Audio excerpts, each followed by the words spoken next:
I'm Nicola Kelly, and this is Silenced, a podcast from human rights organisation Article 19. In each episode of this series, we'll hear the stories of journalists and activists around the world whose governments attempt to rein them in and cover up the truth.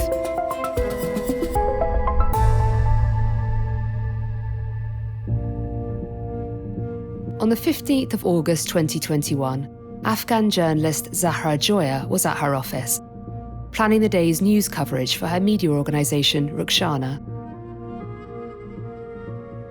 It had started like any other day, speaking to the network of female reporters she manages across the country, but it was, very quickly, all set to change. Within hours, the Taliban's white flags lined the streets, and women were forced back inside their homes. What Zahra and her team at Rukhshana had struggled so hard against was, she felt, about to become a bigger fight. Rukhshana, the first female-led media outlet in Afghanistan, is openly critical of the Taliban, recording attacks on women in public life, and now it was in the firing line. Here, Zahra describes the day the Taliban took over, being airlifted to safety, and what it's like leading a remote team of women journalists while living in exile. I want to tell about the stories of Kabul's fall. On the 15th of August last year, at the morning I was in my office when I saw my colleagues at around 11 a.m. They just trying to flee from the city to their house. And when I asked them, what's wrong with you and what's happening now with you? And they say the Taliban are coming and they are in the corner of the city. Afghanistan has new masters. 20 years after their first experiment in power came to a shattering end, the Taliban are back. Hours after arriving in Kabul, sitting at the president's desk. So my colleagues, we left our office and I was with car and when I arrived at home and saw my sisters, my father, my mother, and they just cried and they said the Taliban came and our life is destroyed again. After that, I heard from the radio that the Ashraf Ghani, president of Afghanistan, began the day vowing to negotiate an orderly transfer of power, but he didn't stick around to do it. He fled the country and all of the leaders of the Taliban, they entered the presidential place. And for this day, during the night, we couldn't sleep. And after that, all of the women, they are staying at home and I can't go to my office again.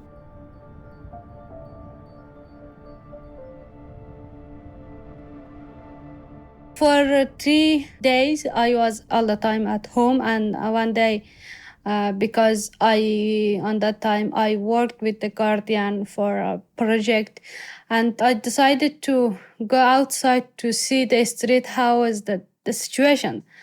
My parents, they didn't allow me to go outside because they said it's the dangerous time for you. And I promised them I will go by taxi and I will come back with taxi as well. In Kabul, it's a very cultural place. And there, I saw a few women and girls, they just covered their face. They wear a very long dress. So the next day, I do the same, and I went to the bazaar, and on that time, unfortunately, I didn't have the long dress or burqa as well. And when I was in the street, I interviewed with some of the women. And there, I saw that a few women, that they just walking very quick and they just changed their clothes. And with the few women, they had a male guide because of the Taliban, as the women cannot go outside without men. And it was so crazy time, and I wrote down about this situation or an article for The Guardian, and it published. The women in Kabul streets, they disappearing from this public life. And one day, it was so very, funny as well.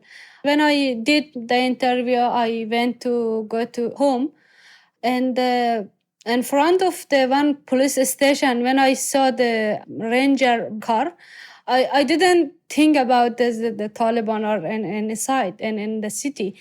And suddenly I saw their flag.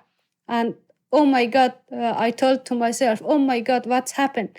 Taliban are here and it is their flag.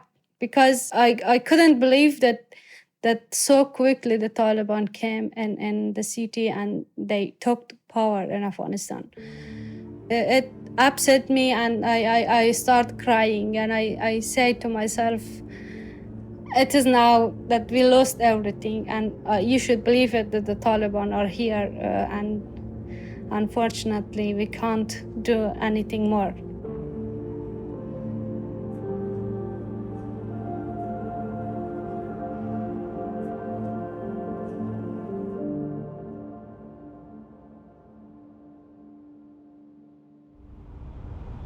All over this city, women are in hiding, concealed behind dark windows and walls.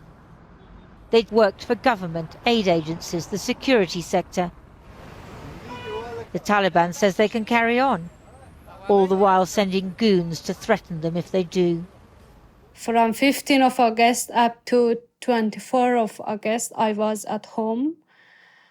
And after that, I received an email from the British embassy in Kabul. 2 o'clock of afternoon, we left the house and we said goodbye to my family, my parents.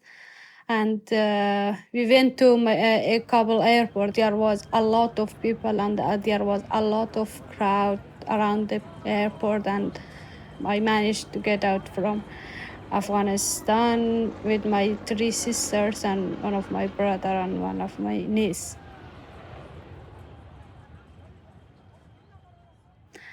When I was child, the Taliban were in power, and the women and the girls, they didn't allow to go to school. And my sister and one of my aunt on that time, they were I think the youngest in our family, and they didn't allow to go to school or studying, and they all the time they are working at home.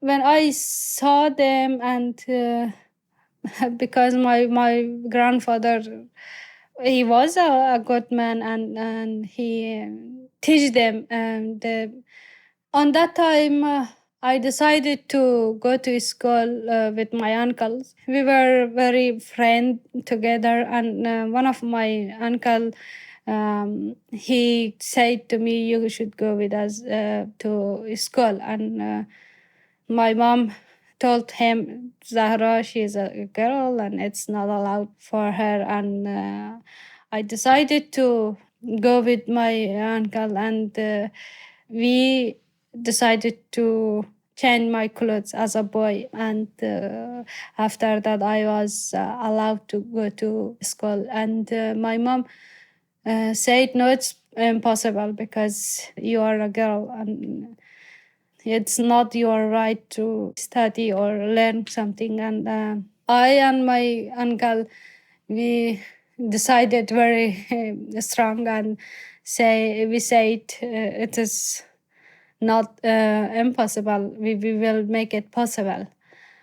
And my mom, she accept this, and she support me, and she made a boy clothes for me. And I and my uncle, we went to school together for almost, I think I was 8 years old, and I went for a long time.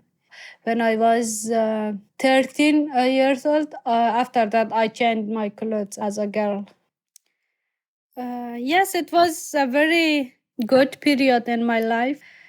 On that time, I was able to go to school and studying and learning and got good educations.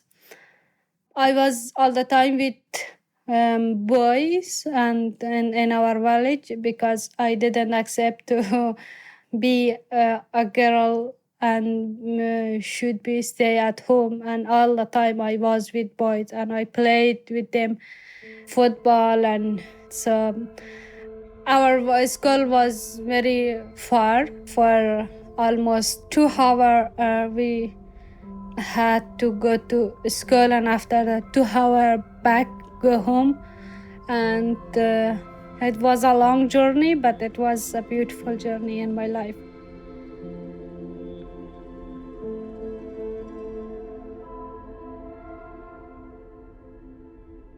I worked as journalist for a local news agency. I started actually my job with this a news agency, and after that I continued my job as a investigative journalist with a famous newspaper in Kabul.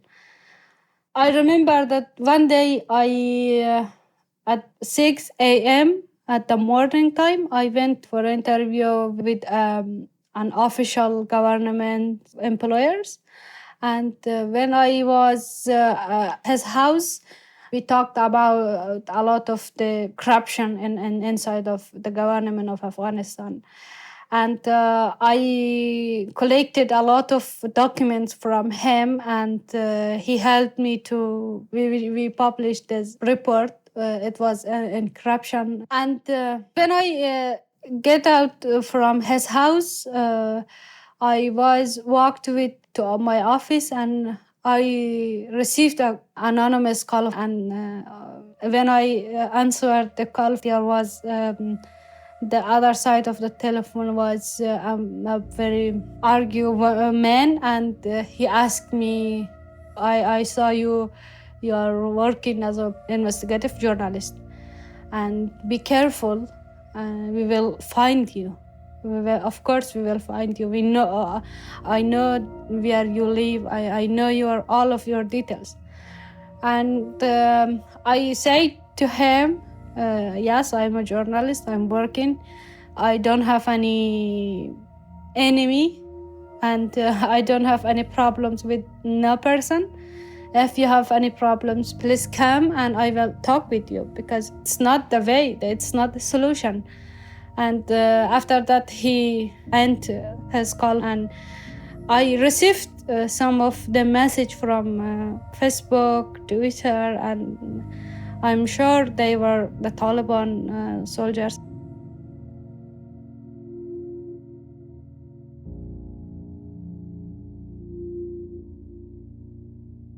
It was a scene of carnage in Afghanistan after twin explosions near Kabul airport killed at least 60 people and injured dozens more. The initial explosion took place just before dusk outside the Abbey Gate, leaving bodies strewn all over a sewage ditch. It's unclear how many were injured in the next blast at the Baron Hotel further along the airport perimeter. After that, I saw a lot of explosion and attack in Kabul, unfortunately, in different sites.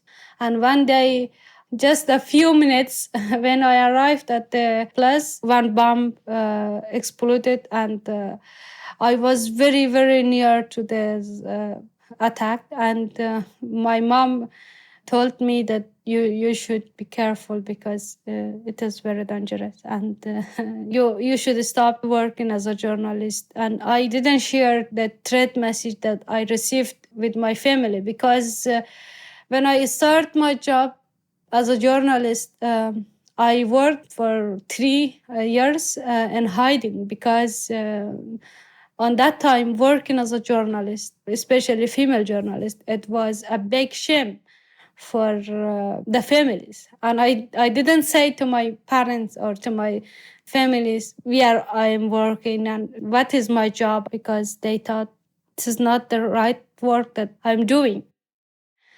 I worked as government employees for almost 6 months in I started my job as a deputy director of media and public awareness with the Kabul municipality for 6 months. And during of this months, I established Rukhshana Media, and I worked with the Rukhshana Media the weekend.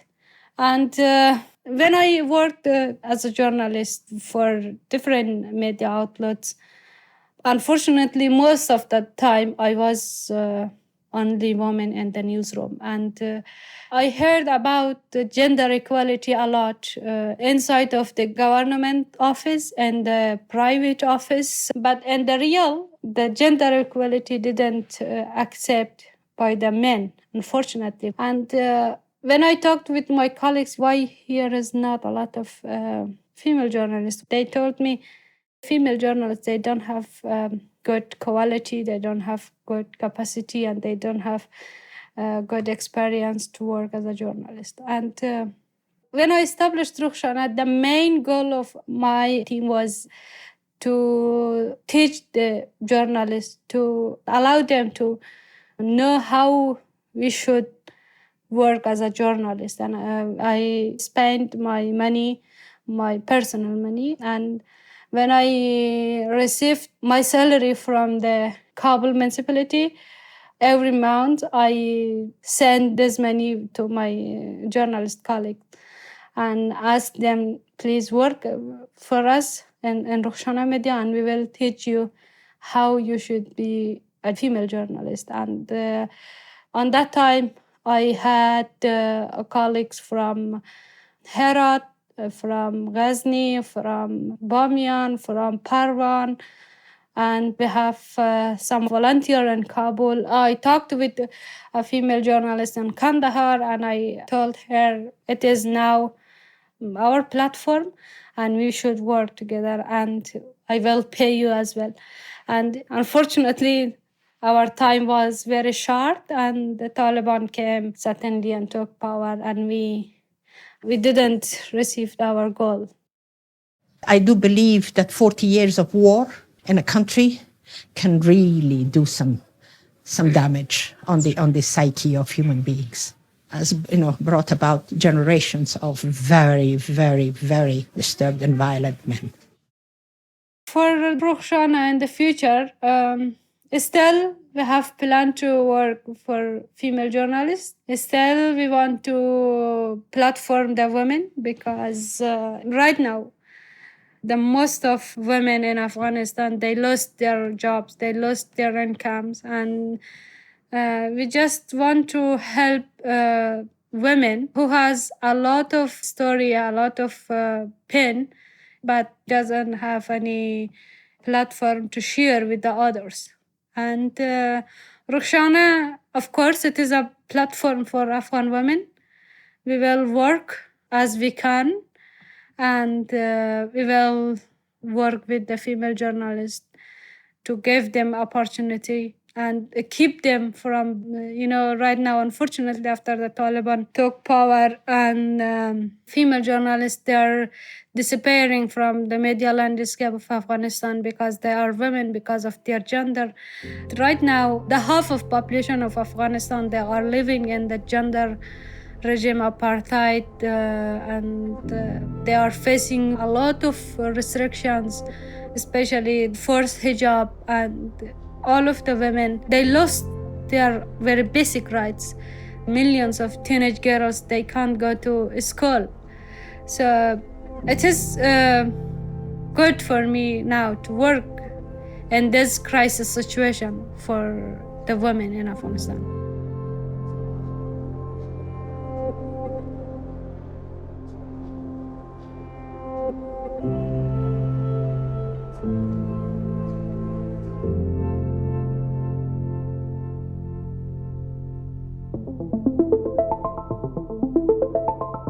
Silenced is hosted by me, Nicola Kelly, and produced by Ziggurat Studio. Original music is by Julian Wharton, and sound design is by Rick Morris. Thanks to Zahra Joya for speaking to me.